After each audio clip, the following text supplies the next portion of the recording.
আপনি red signal তো দেখবেন, আগে থেকে তো রেড সিগন্যাল পরে, হলুদ বাতি পড়ার পরে তারপরে রেড সিগন্যাল পড়ে, হলুদ বাতি জ্বলার পরে তারপরে আসবে, রেড আসবে।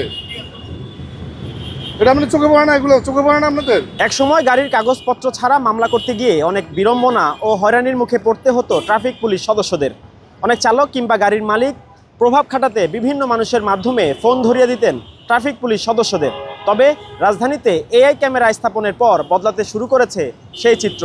এখন সড়কে আইন না মানলেই এআই ক্যামেরার মাধ্যমে ধরা পড়ছে সবকিছু, পরে সরাসরি দেওয়া হচ্ছে ভিডিও মামলা। জায়গা কেনার পর কোনোদিন ভাবিনি বাড়ি দেখে যেতে পারবো। বাবা, তুমি করেছো জমি আর আমি করলাম বাড়ি, এখন থাকবে তোমার নাতি। বসুন্ধরা সিমেন্টের দৃঢ় গাঁথুনি গড়েছে 3 প্রজন্মের এক ঠিকানা। শক্তির মানদণ্ডে উত্তীর্ণ বসুন্ধরা সিমেন্ট। বসুন্ধরা সিমেন্ট, প্রজন্মের বন্ধন।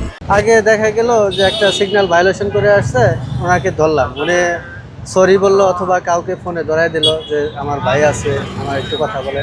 এখন তো সেই সুযোগটা পাচ্ছে না। আমরা তাদেরকে বলে দিয়েছি যে আগে আমাদের সাথে কথা বলার যে সুযোগটা পাইতেন, এখন কিন্তু সেই সুযোগটাও পাবেন না, আপনি জানতেও পারবেন না যে আপনার মামলা হয়ে যাচ্ছে।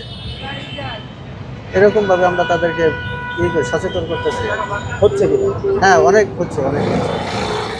আপনি একটু খেয়াল করলেই দেখতে পারবেন যে আসলে কতটুকু শৃঙ্খলার মধ্যে আসছে। আমাদেরও ভালো, এই শৃঙ্খলার মধ্যে আসলে মানুষ সচেতন হলে আমাদের ট্রাফিক ডিউটি করা সহজ হবে, আমাদের পক্ষে সহজ হবে।